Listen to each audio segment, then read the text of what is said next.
I want to take question number 1, and to my mind it is a bit of a shocker. Here it is on your screen now. A response which will track quite widely across Tamil Nadu. CVoter has polled for the India Today group, and we're now saying that at this moment Tamil superstar Thalapathy Vijay is actually number 2 when it comes to the list of faces in the reckoning to be the next Chief Minister of Tamil Nadu. So you've got MK Stalin at number 1, the incumbent Chief Minister at 27% preferred rating.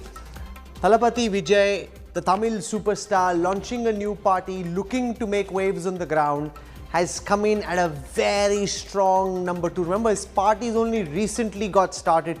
He hasn't been tested electorally yet. Before his first big test, he's already at 18% personal popularity. This is not for his party, but on the question of who should be Chief Minister, and this is not an insignificant number, 18% is significant. You've got Palaniswami coming in at 10, the General Secretary of the AIADMK, the leader of the opposition on the ground. You've got Annamalai from the BJP in Tamil Nadu, the state president, coming in at 9%. There is a possibility that Palaniswami and the BJP could ally. If that happens, those numbers may change. But in the way things are at this moment, when CVoter polled this week, Stalin came in at number 1 at 27%. And the big shock there, Thalapathy Vijay, who's been doing well on the ground, rallying crowds, getting people excited and charged up, but he's already at number 2 at 18%. So let me introduce you to our guests and then try and make sense of what's at play. Narayan Lakshman joins us, well-known journalist. We've got Vinod Salvam joining us from the BJP. I've got A. Sarvanan joining us from the DMK. I have Kovai Satyan joining us from the AIADMK. Let me go across to Narayan Lakshman first. Is this in keeping with what you've been picking up anecdotally from the ground? An 18% approval rating for Chief Minister for Tamil superstar Vijay. Do you think he's at this moment in popularity ratings just next to Stalin? Look, Rahul, I think it's quite possible that those are the results that you've picked up through surveys. It's not surprising at all. The reason for that is Tamil Nadu has a long and colorful history of getting excited about film stars. As we know, several of them have made fantastic political careers on the back of entering through the silver screen. You can go all the way back to Karunanidhi, who's a scriptwriter, or you of course then have MGR himself, and then to a smaller extent and almost failing to make as big a splash in later years, Rajinikanth, Kamal Haasan, several others made that attempt. Now, Vijay Thalapathy again is in that early phase of his sort of straddling those two worlds, jumping across, and he's certainly magnetic personality in the film world. And he has dipped his toe into politics in a big way. Remains to be seen whether that film-based adulation among supporters, that mass support base, can be converted into political mobilization. Therein lies the trick and the challenge, and one that has caused many modern-day film-based entrant to fail, whereas their predecessors had a much greater magnitude of success. That's an important aspect that you're highlighting. The fact that he doesn't have a strong party structure, the fact that he's got this startup political formation. He also has Prashant Kishore backing him of the Jan Swaraj movement in Bihar. He's convinced that Vijay can be the next Chief Minister. How alarming is this, Kovai Satyan, from the AIADMK's perspective? Because you would have wanted that Palaniswami be seen as the natural challenger. It's at some level, it's a testament to the cult film-based popularity of Vijay and the absence of stature and credibility of Palaniswami to the same extent that when people are asked who is the alternative, you've got Stalin and then comes in Vijay. So this is the resultant of the media share that DMK commands in Tamil Nadu. They command more than 80%. And whatever news that has to come out, it will only come out from the DMK side and MK Stalin side. For the last 3 years, I've been saying in the rallies wherever I go in Tamil Nadu, the lead actor in Tamil Nadu is not Vijay, Rajinikanth, Kamal Haasan or Ajit Kumar, it is MK Stalin.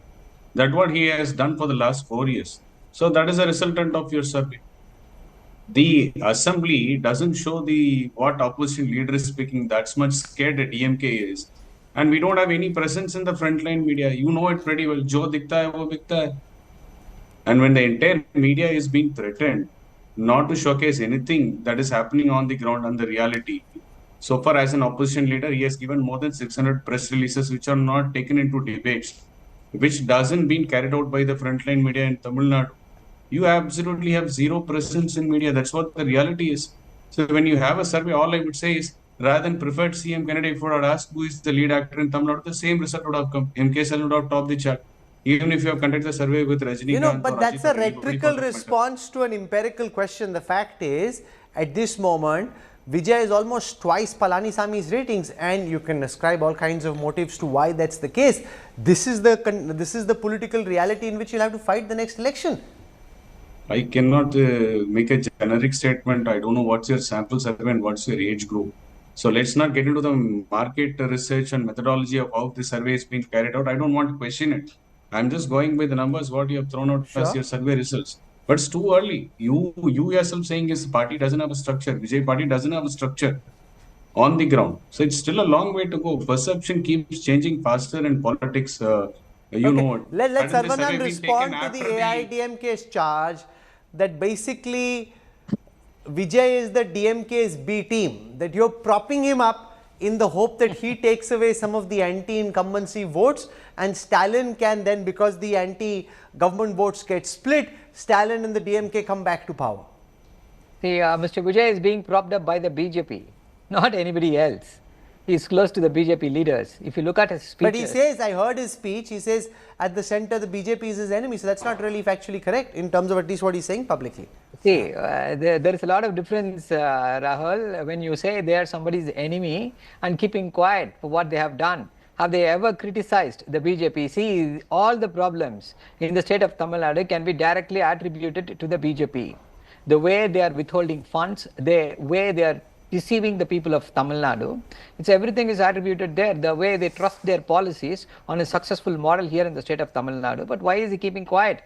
And like filmy style, today he makes a statement, oh, they are saying that I have not spoken about taking names. I am saying now, Modi ji, you are my allergy.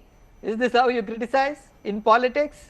Maybe in films, yes. But not in politics. And people of Tamil Nadu, a discerning set of people with great intellect, I don't think they're going to swayed away by what Mr. Vijay Again, you're giving saying. a rhetorical response to a database question. Rhetoric. No, it's not rhetoric. Within a short while, Saranan, hear my question before you respond. Within a short while of this new party getting established, its leader Vijay comes in at number 2 already, ahead of an established player like Palaniswami. If I was strategizing for the DMK looking at those numbers, you'd be quite concerned. You should be quite concerned. That's what. See, I wouldn't be concerned, because if at all somebody has to be concerned, that is the ADMK party.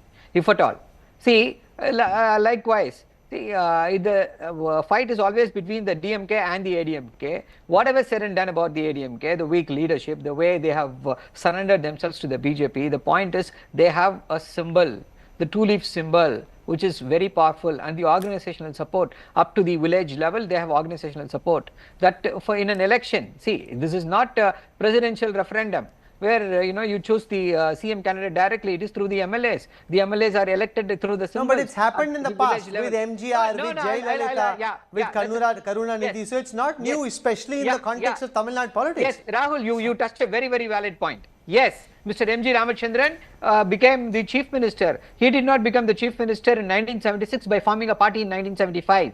He was speaking about, he was associated himself with the AIADMK for 20 years. He spoke an ideology. He identified himself with that ideology. Same with Selvi Jayalalitha. He did not start a party and become a chief minister overnight. Except Mr. N.T. Ramarao, Indian politics, nobody else has started a party in 1 year and has dreamt to become the chief minister in the next year and have been successful. That is not possible in Indian politics, Indian context. It's a different ball game altogether. So it's not possible. And certainly not in the state of Tamil Nadu at all. Binod Selvam, from the BJP's lens, the fact that Thalapathy Vijay has left the likes of Annamalai far behind, he's double Annamalai's ratings. Do you think that's inevitable given the fact that he's the reigning superstar of Tamil Nadu politics?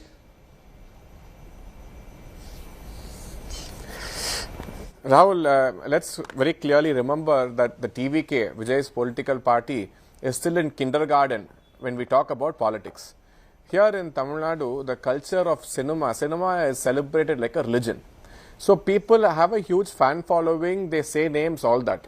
But when it comes to elections, the scenario is entirely different. There was a very popular comedian called Vadivelu. He had won the hearts of everyone alike. He had no haters.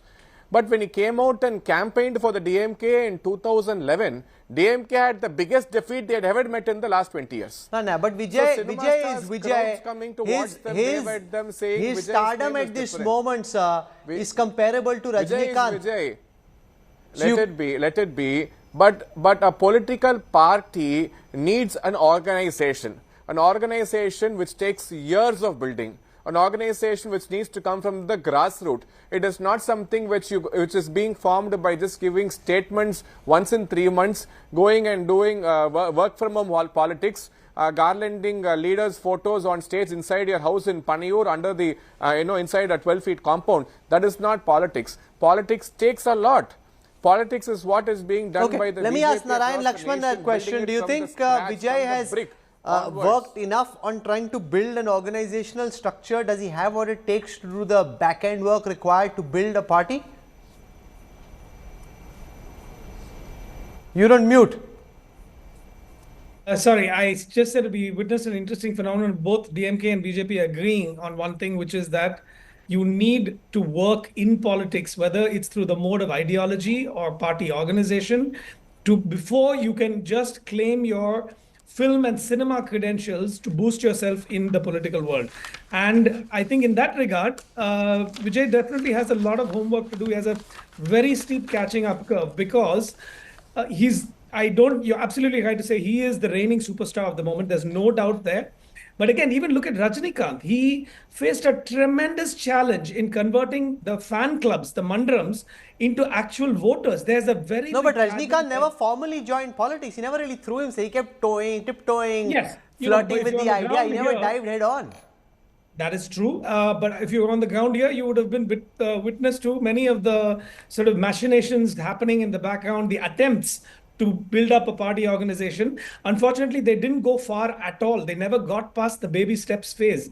And this is the most challenging phase for Vijay, if you ask me. I think he really is in that lift-off phase where you have to get it off the ground. And this is also where there are giant gravitational pulls within the realm of Tamil Nadu politics which can swallow you up. The DMK is extremely strong institutionally down to the village level, as was said in this panel. So is the AIADMK, although they have this leadership vacuum issue. And the BJP is no paper tiger. They have a small footprint at the moment, but they are sparing no effort to build that up. So between all of them, it's actually a dangerous sort of ground that he's walking on, and he's going to have to pick a side very quickly if he hasn't already, and openly go with it. Look at Kamal Hassan. He was very clear that he, in a larger interest of safeguarding what he described maybe Which side is Vijay most likely to pick? Yeah. I mean, I think I don't want to speculate. As an editor, I shouldn't do that. But we have to read the tea leaves going forward. So what are you reading from the tea leaves right now? Which side is he most likely to pick? I can't speculate, Rahul. Sorry. I don't have the information, just rumors that I've heard, and I would prefer not to comment on them. Okay. The fact is that he's expecting that he would be projected as the main face, and that's one of the reasons why with the AIADMK his tie-up hasn't happened. You can see what he said. He doesn't like the DMK at the state, doesn't like the BJP, so the natural alliance would be with a party like the AIADMK. But there the issue seems to be he would like to be the main face, with the AIADMK providing the structure, the AIADMK pushing back, saying, are you delusional? You don't even have a structure. It is our structure you will ride on. So I think that's really where things are stuck. But